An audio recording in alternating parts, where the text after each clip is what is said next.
அத்தியாயம் 2. மறுநாள் காலை சூரியன் மெல்ல மெல்ல தனது ஆதிக்கத்தை கதிர்களின் மூலம் பூமியில் பரப்பிக் கொண்டிருந்தான்.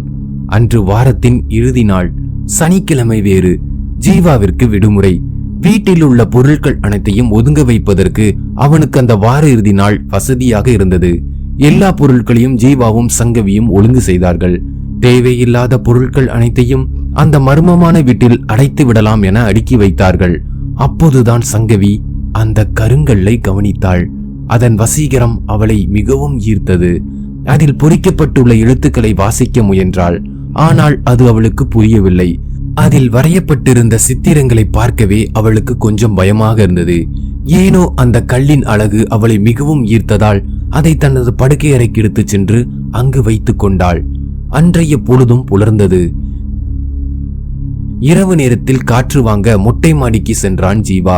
மொட்டை மாடியிலிருந்து அந்த ஊரின் அழகை பார்ப்பதற்கே அவ்வளவு பிரம்மியமாய் இருந்தது.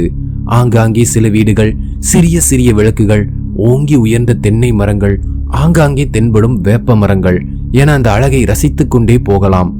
இவன் வீட்டிற்கு அருகில் இருக்கும் அந்த மாளிகையோ அந்த இருளில் பளிங்கினை போல் மின்னிக் கொண்டிருந்தது.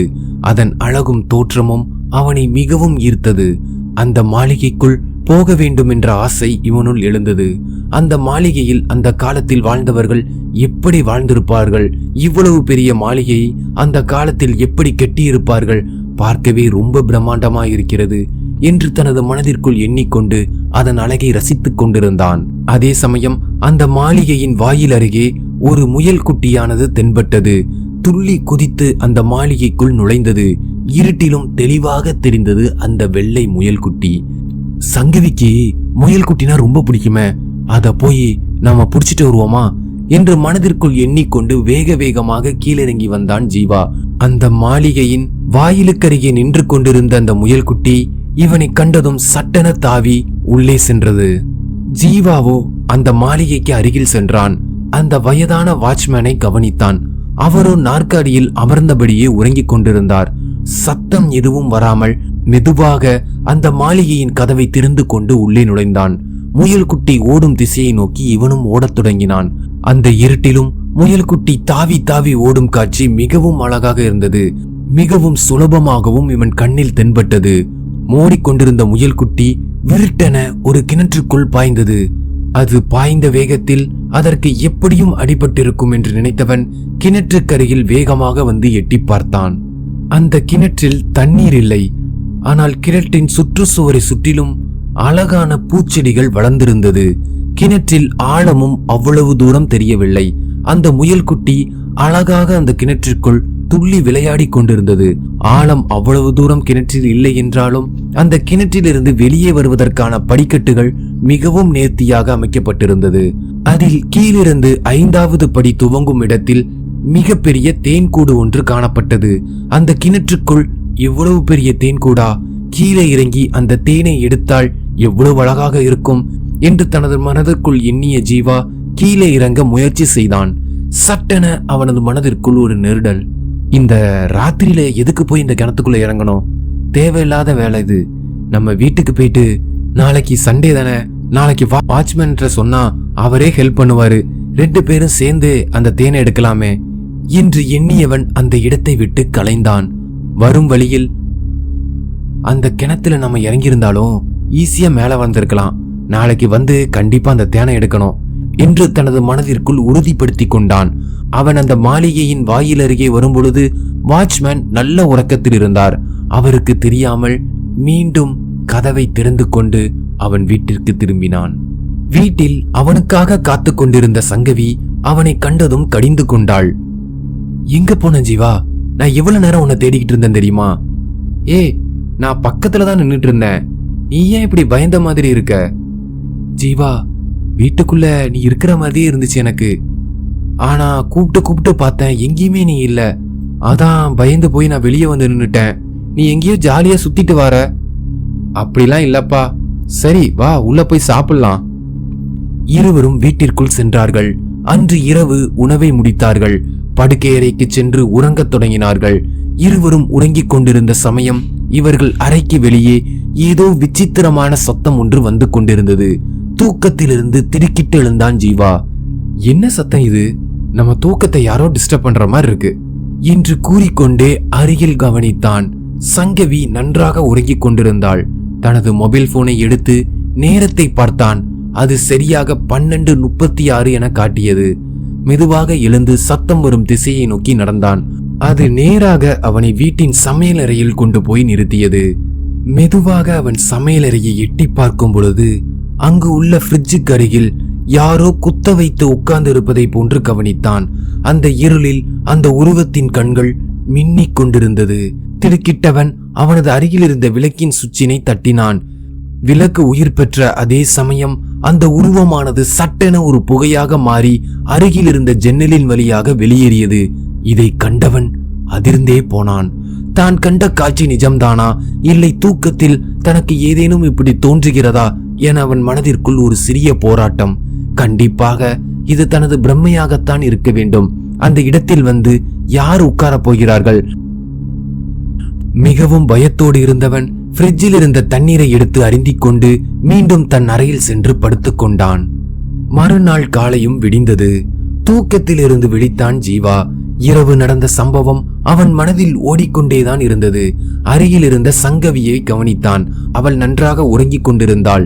அவளை தொந்தரவு செய்ய வேண்டாம் என்று நினைத்தவன் எழுந்து குளிப்பதற்காக பாத்ரூமிற்கு சென்றான். பாத்ரூம் அறையில் யாரோ குளித்துக் கொண்டிருக்கும் சத்தம் கேட்டது. யாரு குளிச்சிட்டு இருக்கா? ஒருவேளை சங்கவியோட அம்மா வந்திருப்பாங்களோ? அப்ப சங்கவி தூங்கிட்டு இருக்கா? ஓ, ஒருவேளை அவளுக்கு தெரியாம அவங்க வந்திருப்பாங்களோ? சரி என்று நினைத்தவன் பாத்ரூம் அருகில் இருக்கும் ஹாலில் அமர்ந்து தனது மொபைலை நோண்டிக் கொண்டிருந்தான். சில மணித்துளிகள் கரைந்தது. பாத்ரூமில் இருந்து யாரோ வெளியே வரும் சத்தம் கேட்டது. திரும்பி பார்த்தவனுக்கோ பேரதிர்ச்சி. சங்கவி குளித்துவிட்டு பாத்ரூம் அருகில் இருந்து வெளியே வந்து கொண்டிருந்தாள். அப்போ பெட்ரூம்ல தூங்கிட்டு இருக்கிறது யாரு? வேகமாக எழுந்து தனது பெட்ரூம் அறையை நோக்கி ஓடினான். கதவை திறந்து பார்க்கும் பொழுது அங்கு யாரும் இல்லை. அவன் அவ்வளவு நேரம் அந்த அறையில்தான் அமர்ந்திருந்தான். சங்கவி பாத்ரூம் சென்றிருந்தால் தன்னை கடந்துதான் சென்றிருக்க வேண்டும். பதற்றம் மேலும் அவனுக்கு கூடியது. சங்கவி தன்னை கடந்து செல்வதை கூட கவனிக்காமல் மொபைல் பார்த்து கொண்டிருந்தேனா என்று அவன் மனதில் தோன்ற ஆரம்பித்தது. சங்கவி, நீ எப்ப குளிக்க போன? இது என்ன கேள்விப்பா? நீ கொரட்டை விட்டு தூங்கிட்டு இருக்கும் போதே நான் குளிக்க வந்துட்டேன். அவனுக்கு ஒரு நிமிடம் திக் என்றது. நேற்று இரவு நடந்த நிகழ்வுகளை சங்கவியிடம் கூறலாமா வேண்டாமா என்ற கேள்வி அவன் மனதிற்குள் போராட்டமாய் எழுந்தது. வேண்டாம் என்று தனது மனதிற்குள் நினைத்து கொண்டான். ச்சே, என் மைண்ட் ஏதோ ரிலாக்ஸா இல்லைன்னு நினைக்கிறேன். எங்கேயாவது வெளியே போலாமா என்று நினைத்தவனுக்கு அருகில் இருந்த கிணற்றின் ஞாபகம் வந்தது. அந்த கிணற்றில் உள்ள தேனை எடுத்துவிட்டு பின் குளிக்க செல்லலாம் என்று மனதிற்குள் நினைத்து கொண்டான். அந்த மாளிகைக்கு சென்றான். அதன் வாயிலில் வாட்ச்மேனை காணவில்லை. என்ன, வாட்ச்மேனை காணோம்? நல்லதா போச்சு, உள்ள போய் தேன் எடுத்துட்டு வரலாம் என்று கூறியவன் உள்ளே சென்றான். அந்த கிணற்றை தேடி பார்க்க ஆரம்பித்தான். எங்கு தேடியும் அந்த கிணறு அவன் கண்ணிற்கு தென்படவில்லை. நேத்து இருட்டுல வந்தனால எந்த இடம் சரியா தெரியலையே. இறுதியாக அந்த மாளிகைக்கு பின்புறம் இருக்கும் காட்டுப்பகுதியில் அந்த கிணறை கண்டுபிடித்தான். அதன் உள்ளே எட்டி பார்த்தான். மிகவும் ஆழமாயிருந்தது. எந்த படிக்கட்டுகளும் தென்படவில்லை. ஆங்காங்கே சில காய்ந்த செடிகள் இவன் கண்ணில் தென்பட்டது. இந்த கிணறு இல்ல, இதுலதான் படிக்கட்டுகளே இல்லையே, இன்னொரு கிணறு எங்கேயோ இருக்கும் போல என்று கூறிக்கொண்டு மீண்டும் தேட ஆரம்பித்தான்.